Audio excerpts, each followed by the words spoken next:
Wabarakatuh. Selamat siang anak-anak. Apa kabar hari ini? Mudah-mudahan selalu dalam keadaan sehat dan selalu dalam lindungan Allah.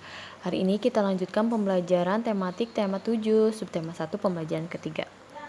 Nah, di sini ada berbagai kebijakan pemerintahan kolonial yang telah menyengsarakan rakyat Indonesia. Salah satunya sistem tanam paksa yang dilaksanakan pemerintah kolonial Belanda. Apakah sistem tanam paksa itu? Yang kedua, apakah pengaruhnya terhadap kehidupan rakyat Indonesia? Mari kita bahas. Sistem tanam paksa pemerintahan kolonial Belanda. Pada masa kepemimpinan Johannes van de Beest, Belanda memperkenalkan sistem tanam paksa. Sistem tanam paksa pertama kali diperkenalkan di Jawa, dikembangkan di daerah-daerah lain di luar Jawa. Di Sumatera Barat, sistem tanam paksa dimulai sejak tahun 1847. Saat itu, penduduk yang telah lama menanam kopi secara bebas dipaksa menanam kopi untuk diserahkan kepada pemerintah kolonial. Sistem yang hampir sama juga dilaksanakan di tempat lain seperti Minahasa, Lampung, dan Palembang. Kopi merupakan tanaman utama di Sumatera dan Minahasa. Ada pula lada merupakan tanaman utama di Lampung dan Palembang. Di Minahasa, kebijakan yang sama kemudian juga berlaku pada tanaman kelapa. Nah, pelaksanaan tanam paksa banyak terjadi penyimpangan di antara lain sebagai berikut penyimpangan-penyimpangannya. Yang pertama, jatah tanah untuk tanaman ekspor melebihi 1/5 tanah garapan, apalagi jika tanahnya subur. Yang kedua, rakyat lebih banyak mencurahkan perhatian, tenaga, dan waktunya untuk tanaman ekspor sehingga banyak yang tidak sempat mengerjakan sawah dan ladangnya sendiri. Yang ketiga, rakyat yang tidak memiliki tanah harus bekerja melebihi 1,5 tahun. Yang keempat, waktu pelaksanaan tanam paksa ternyata melebihi waktu tanam padi 3 bulan sebab tanaman-tanaman perkebunan memerlukan perawatan terus-menerus. Yang kelima, setiap kelebihan hasil panen dari jumlah pajak yang harus dibayarkan kembali kepada rakyat ternyata tidak dikembalikan ke rakyat. Yang keenam, kegagalan panen tanaman wajib menjadi tanggung jawab rakyat atau petani. Adanya penyimpangan pelaksanaan tanam paksa membawa akibat yang memberatkan rakyat Indonesia. Akibat penyimpangan pelaksanaan tanam paksa tersebut antara lain, banyak tanah terbengkalai sehingga panen gagal, rakyat makin menderita, wabah penyakit merajalela, bahaya kelaparan melanda Cirebon dan memaksa rakyat mengungsi ke daerah lain untuk menyelamatkan diri. Kelaparan hebat juga terjadi di Grobogan yang mengakibatkan banyak kematian sehingga jumlah penduduk menurun tajam. Tanam paksa yang diterapkan Belanda di Indonesia ternyata mengakibatkan aksi penentangan. Berkat adanya kecaman dari berbagai pihak, akhirnya pemerintahan Belanda menghapus tanam paksa secara bertahap. Salah satu tokoh Belanda yang menentang sistem tanam paksa adalah Douwe Dekker dengan nama samaran Multatuli. Nah, dia menentang tanam paksa dengan mengarang buku berjudul Max Havelaar. Edward Douwe Dekker mengajukan tuntutan kepada pemerintah kolonial Belanda untuk lebih memperhatikan kehidupan bangsa Indonesia karena kejayaan negeri Belanda itu merupakan hasil tetesan keringat rakyat Indonesia. Dia mengusulkan langkah-langkah untuk membalas budi baik bangsa Indonesia. Langkah-langkah tersebut yang pertama, pendidikan atau edukasi, membangun saluran pengairan atau irigasi, memindahkan penduduk dari daerah yang padat ke daerah yang jarang penduduknya atau transmigrasi. Nah, dari bacaan teks tentang sistem tanam paksa pemerintahan kolonial Belanda, nah ada beberapa kosakata yang baru. Nah, cara menggunakan kamus. Kalian sudah tahu cara menggunakan kamus? Nah, yang pertama itu, pilih sebuah kata dari daftar kosakata barumu, misalnya pilar. Bukalah kamusmu, cari daftar kata-kata yang dimulai dengan huruf awal. Huruf awalnya P, berarti ingat, setiap kata pada kamus selalu diurutkan berdasarkan urutan abjad A sampai Z. Dalam daftar kata yang berhuruf awal P, cari daftar kata yang dimulai dengan huruf P. Nah, carilah daftar kosakata daftar yang dimulai dengan fil. Kata pilar akan kamu temukan di antara kata-kata itu. Nah, itu merupakan cara untuk menggunakan kamus. Nah, kalian juga cari kosakata baru dari bacaan sistem tanam paksa. Nah, kalian cari artinya di buku misalnya, kalau punya kamus besar bahasa Indonesia cari, atau boleh di internet. Nah, lalu pahamilah bacaan yang telah kalian simak dan kalian baca. Lalu kalian tuliskan pertanyaan-pertanyaan sebagai berikut. Nah, apa tanam paksa itu? Siapa yang menerapkan tanam paksa? Di manakah tanam paksa dilaksanakan? Apa akibatnya? Bagaimana tanam paksa dilaksanakan? Siapa yang menentang? Nah, kalian kerjakan di halaman 33. Nah, reaksi rakyat Indonesia terhadap pemerintahan kolonial. Yang menjelang kedatangan bangsa Eropa, masyarakat di wilayah Nusantara hidup dengan tentram di bawah kekuasaan raja-raja. Kedatangan bangsa-bangsa Eropa di Indonesia mula-mula disambut baik oleh bangsa Indonesia. Namun lama-kelamaan rakyat Indonesia mengadakan perlawanan karena niat jahat-jahat bangsa Eropa itu mulai terkuak diketahui oleh bangsa Indonesia. Perlawanan-perlawanan yang dilakukan rakyat Indonesia disebabkan orang-orang Barat ingin memaksakan monopoli perdagangan dan berubah mencampuri urusan kerajaan-kerajaan di Indonesia. Nah, ada di sini ada teks peristiwa perlawanan terhadap Portugis. Setelah Malaka dapat dikuasai oleh Portugis pada tahun 1511, terjadilah persaingan dagang antara pedagang-pedagang Portugis dan pedagang di Nusantara. Portugis ingin selalu menguasai perdagangan, maka terjadilah perlawanan-perlawanan terhadap Portugis.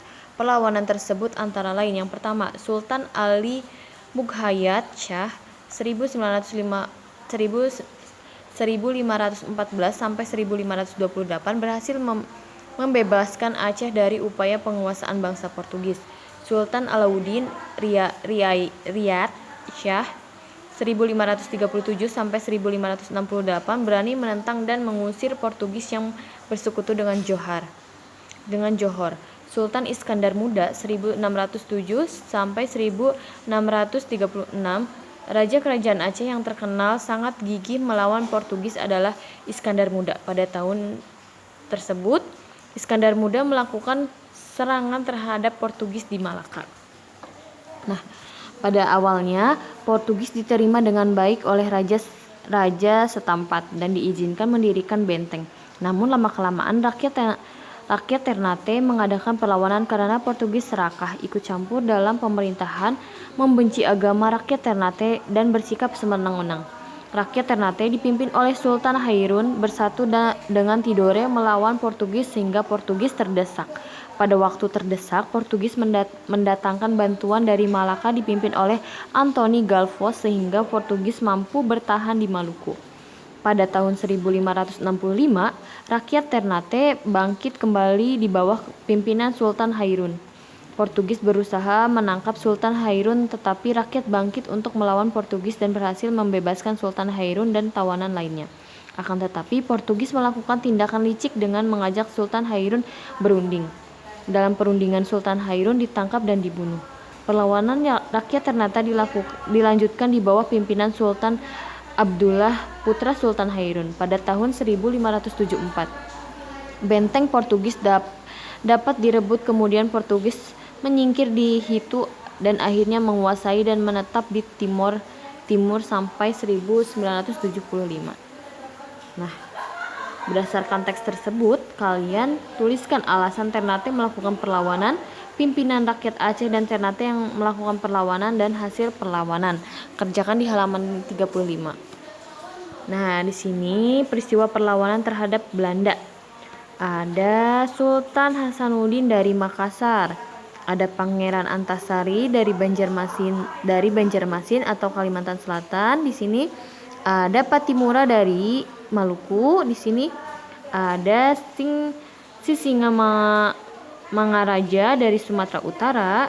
Nah, di sini dari Sumatera Utara ada Sultan Ageng Tirtayasa dari Banten, dan ada Pangeran Diponegoro dari Yogyakarta, serta ada Silas Papare dari Papua. Nah, ini adalah pahlawan-pahlawan Indonesia, beberapa pahlawan-pahlawan bangsa Indonesia. Masih banyak sekali pahlawan-pahlawan bangsa Indonesia. Ada pahlawan pahlawan dari penjuru dari Sabang sampai Merauke. Nah, kalian cari nama tokoh pahlawan. Ada tokoh pahlawan wanita dan ada yang pria. Nah, kalian boleh milih nama tokohnya, kalian cari, asal daerahnya kalian cari, alasan melakukan perlawanan, bentuk-bentuk perlawanan dan hasil perlawanan. Nah, kalian boleh cari di internet. Perlawanan terhadap para penjajah di berbagai daerah banyak mengalami kegagalan. Salah satu sebabnya adalah perlawanan yang dilakukan masih bersifat kedaerahan dan secara sendiri-sendiri. Dengan demikian, perlawanan itu tidak akan kuat dan mudah diadu domba oleh penjajah. Negara kita sangat luas wilayahnya dan beragam pula sosial budayanya. Seandainya setiap daerah, suku, dan golongan bersatu padu melawan penjajah, niscaya penjajah dapat kita usir sejak dahulu kala. Nah, kita akan belajar tentang keragaman sosial budaya di Indonesia. Budaya merupakan segala sesuatu yang dihasilkan oleh akal budi manusia. Adapun wujud budaya yaitu gagasan atau ide, misalnya kepercayaan, tindakan, misalnya upacara adat dan seni pertunjukan, serta benda, misalnya pakaian adat dan senjata tradisional. Selain sebagai identitas, kebudayaan juga sebagai kepribadian suatu bangsa. Negara kita mengembangkan kebudayaan daerah dalam rangka memperkaya kebudayaan nasional.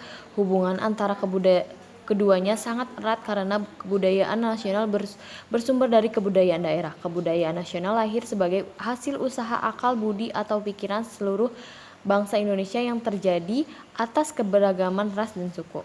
Faktor penyebab keragaman bangsa Indonesia. Indonesia merupakan negara kesatuan masyarakat majemuk. Bangsa Indonesia terdiri atas beberapa suku bangsa yang menyebar dari Sabang ujung Sumatera Utara sampai Merauke ujung Papua.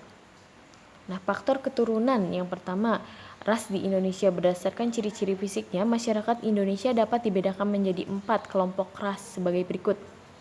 Yang pertama, kelompok ras Papua Melanezoid terdapat di Papua, Pulau Aru, Pulau Kai. Kelompok ras Negroid antara lain orang Semang di Semenanjung Malaka, orang Mikopsi di Kepulauan Andaman.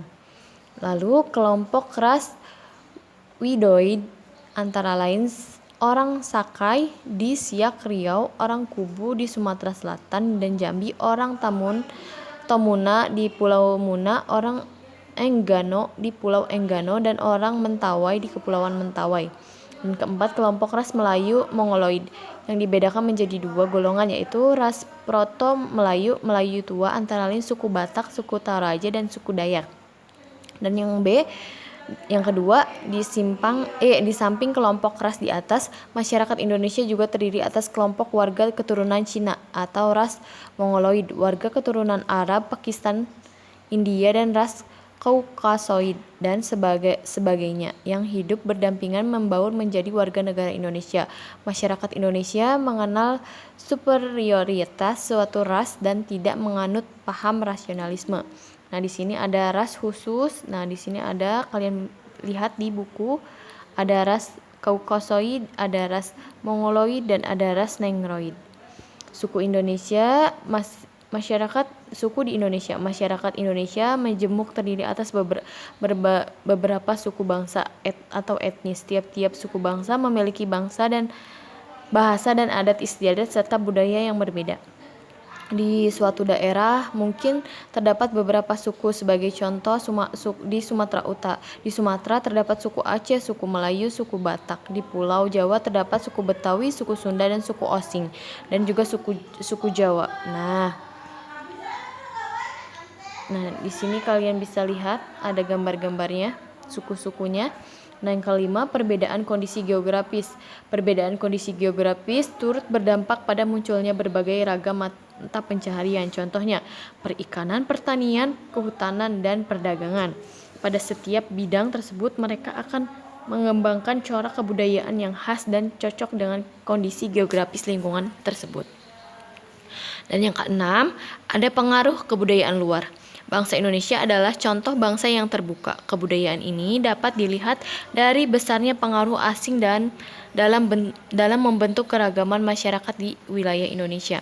Pengaruh asing yang pertama ialah ketika orang-orang India, Cina, dan Arab kemudian disusul oleh orang-orang dari Eropa. Bangsa-bangsa tersebut dan datang dengan membawa kebudayaan masing-masing.